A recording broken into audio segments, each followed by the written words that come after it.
Today, it is all preparations about tomorrow. What happens tomorrow? Well, it is going to be Punjab Kings. They are going to be facing their biggest test, the Virat test, if we can call it that, against the Royal Challengers Bengaluru. A team which has defeated them in Qualifier 1 and have entered the final for the first time. In fact, every final is a close contest. But tomorrow's one, well, it should be a nail-biter considering the record that the two teams have against each other. Let's take a look at the head-to-head. The number of matches that they've played against each other, and this is very exciting. 36. It's split right down the middle. Half of them won by RCB, the other half won by Punjab Kings. Well, there you have it. It's a tough one to put your money on, isn't it? Then you have the Punjab Kings. Well, it is, of course, led by a player who has scripted history this time in IPL. His name is, of course, as we all know, Shreyas Iyer. Well, this young chap has already taken Punjab to the heights that the team has seen only once before, and that too in the inaugural session of the IPL. That is entering the finals. Now, Shreyas has also done something which no other captain has. What is it? Well, let's tell you the firsts that is coming in with Shreyas Iyer. Well, he is, in 2019, the man who had led Delhi Capitals to the playoffs after 7 years. That was his captaincy record. Delhi, of course, has also benefited from it. Then in 2020, he has also led Delhi Capital to their first ever finals, as we are telling you. Then 2024, he won IPL with KKR, ending the 10-year drought for the KKRs. Now you have, in 2025, he's leading Punjab Kings to only their second ever finals. So with three different teams, one thing which has been common is that this man has really led from the front. But if Punjab Kings has Shreyas, then we all know who RCB has. Of course, no prizes for guessing there. Bengaluru may be captained by Rajat Patidar, but everyone knows it is Virat Kohli who is the heartbeat of the team. Kohli, of course, has been with Bengaluru outfit since the tournament's inception. His contribution to the franchise is completely unmatched. Let's take you through some of the stats which really are going to speak for itself. You have 5 times he's scored over 600 runs in a single season. It's quite possible that he's going to be highest run getter in this IPL season as well. Tomorrow is going to be, of course, the day we'll find out. 63 most half centuries in the IPL. That's another feather in the cap of Virat Kohli. 9,030 most runs, which is for a team in T20 franchise cricket that he's managed to score. 8, which is the maximum amount of 50s in an IPL season, which is this IPL season alone that he's managed to get. Well, there is, of course, a hint or a suggestion that should RCB win the finals and Kohli's IPL drought gets over, the King could possibly retire. Yes, that's what's doing the round, that Virat Kohli may just retire from the tournament on a high, just like he did after India's T20 World Cup success. But if history is anything to go by, it definitely is not going to be on Kohli's side. In fact, let's tell you how you have. Look at the 4th time lucky for Kohli that we are putting out. 2009 finals, he lost. 2011 finals, he lost. 2016, he lost. And 2025, we'll have to wait and see. This is why there is so much speculation that if Virat Kohli wins and leads RCB to a win this time in the IPL, he may just decide to hang up his boots in IPL as well, which perhaps is the reason which has prompted the IPL chairperson to send out an appeal to Virat Kohli saying, if you do win, please do not retire from the IPL. Well, let me go across to our panelists. We have 3 gentlemen who are well versed with the game, with the coaching, and also with playing under pressure. We have W.V. Raman, who is a former coach of India women cricket team. We also have Atan Vasan joining us, the former Indian cricketer. We also have Sunil Subramanian, who is the former manager of the Indian team and the former coach of R. Ashwin as well. So let me go across to you, Mr. Raman. And this is very interesting because we are looking at the 2 captains who are going to be leading their side. Of course, when I say Shreyas versus Virat, he's not really the captain, but he's literally the heartbeat, and at least that's what everyone calls him. The man who's seen the biggest face coming in from the RCB dugout, isn't it? So you have Shreyas. Interestingly, he's managed to overtake Virat in the maximum number of sixes which have been hit by an IPL captain.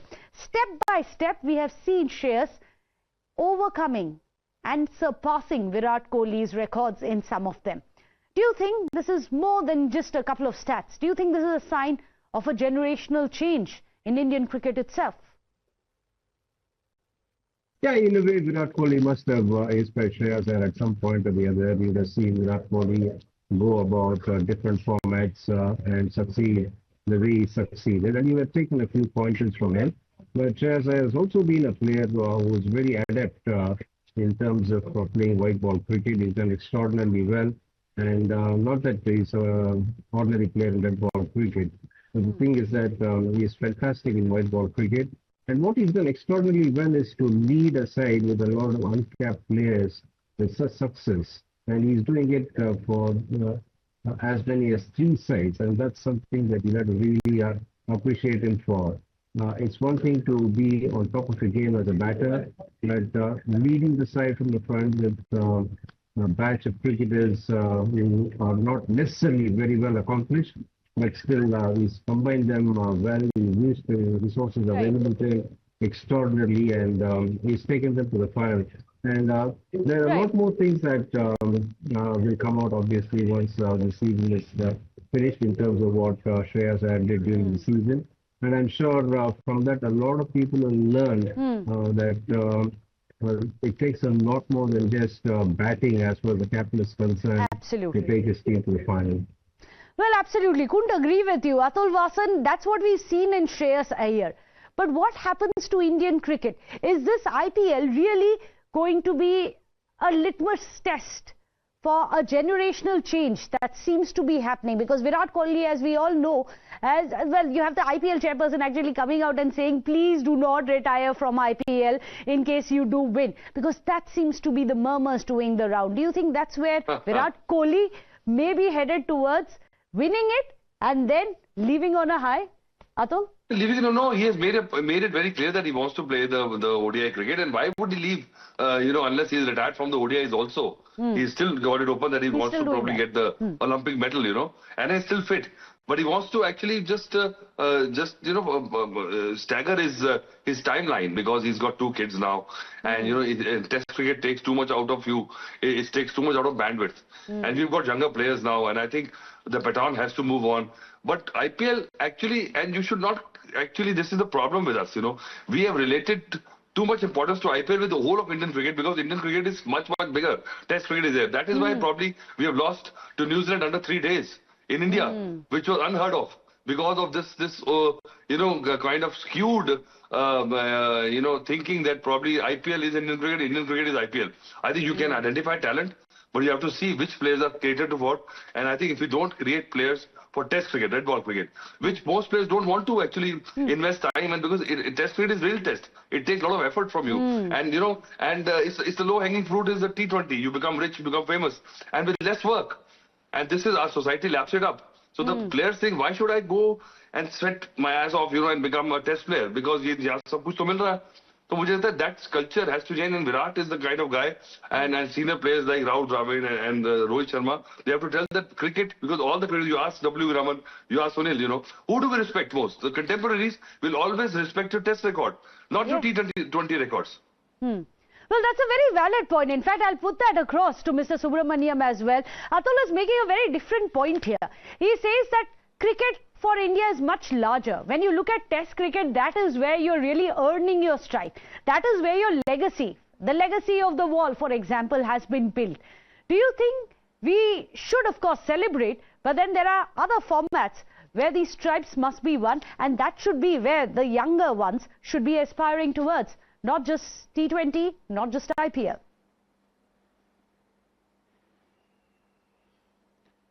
Yeah, see, times are changing. I understand where Atul is coming from, and where we are traditionalists, our generation, and we were rated on how well we play the longer format. But there's a very interesting thing that's coming up. Now you look at the number of runs scored, greatness is now being measured by runs across all 3 formats. Right. Now, we do also, we have to cater to how the audience is changing and how the tastes are changing. No doubt, Test cricket is going to be, it's going to be the base on which your concentration span is measured and how you adapt to conditions. But it's, as we go forward, it is going to be how well you do. Greatness will be measured by how many runs or wickets you get across three formats. So it's not to belittle what's happening in white ball cricket. In fact, because of IPL, what's happened is Indian cricket is made tremendous ball. Yes, there is a case, as Atul says, that it is hampering the positions you come into bat. Technically, when you come into bat in red ball cricket, so playing the moving ball and seaming ball becomes a challenge. But that, I guess, is going to be a challenge here on across for all the countries. So it's anyone who adapts to all the three formats and gets sizable runs on all three to be measured. Yes, the first stick will come on test match cricket. Right. But it will be a combination of all three. No, you answer one question, let me answer one question. Yes, Atul, go ahead. Why is it that the T20 statistics, the records, they are not international and domestic and franchise cricket separately? Like in ODIs, we've got first class games, we've got, you've got your Ranji Trophy and all that. So your stats are all different. In T20s, your international stats and your franchise stats are all merged. How can you explain this, So there's a method to the madness. There's a method to the madness. We'll have to come out with the ultimate solution where you can ensure that you have your records across and also perhaps an IPL being integrated in one. But then, honestly, we're not quite sure how that is going to happen. We're not quite sure how that is going to happen, but since we are talking about changes, this is an interesting one that we've seen this time around in yesterday's match. And I'm going to come across to you, Mr. Raman. This is very interesting. We saw that animated coaching, if we can call it that, by Mumbai Indians coaches. They were taking calls, it seemed, from the sidelines. They were telling Bumrah what kind of a ball to bowl. A very football-like kind of influence on cricket. Do you think that's merited? And I'm asking you that because you're also a former coach. Have you ever done that? And should it happen? Yeah, that's a thought that occurred to me as well. Nowadays, we see a lot of coaches getting animated, gesticulating quite a lot and passing the instructions on a regular basis to either the captain directly or through the fielders out there in the deep. And that's something that is different as far as cricket is concerned, because we've always seen this happen in football.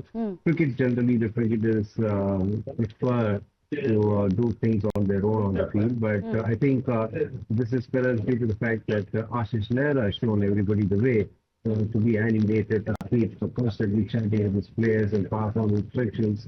And he also has done a fantastic job for the Gujarat Titans in his own style and in his own way. And if it's something that's going to help the team, and as an extension, if it's going to provide some exciting cricket for the spectators as well, why not? Of course, it's exciting, but it's now interesting that there's excitement coming in from outside the lines as well. W.E. Raman, do stay on with us. Let me go across to Mr. Subramaniam. There's a bit of a paucity of time, so I'm just going to ask you a direct question. It is going to be Bangalore versus a very animated and upbeat Punjab Kings. Who's your money going to be riding on, Mr. Subramaniam, tomorrow? I am not a betting man. And if you look at the stats as you put it when the program began, it's halfway each. Yes. RCB has come to playoff 8 times and Punjab has come twice. And they've come to finals once in 2014, that was Punjab, and 2016 RCB. So it's even Stevens. I suspect it's about the dew. I mean, dew is going to play a part. So toss may just turn out to be the factor that might tilt the scales. Both the teams the batting is top gun in both the teams. The captains, Shreyas Iyer, the kind of impactful knocks he's playing has been great to watch. The bowling also is not too bad. And RCB, for once, they're supporting, Virat's got the support with the batting that's coming through. So it will be an even Steven game, and I suspect the toss might just give the advantage to the team that wins it, and maybe they would bowl. I mean, that's where it is. Beyond that, let's take the game. The games have been fun. The hittings have been, the kind of shots being played are amazing shots are being played. So let's have a cracker of a contest. Well, Captain Cool's been hitting it big, so has Virat Kohli. The two teams seem to be very evenly poised. But I'm going to put you in the spot next, Atul Vasan. What would you bet upon?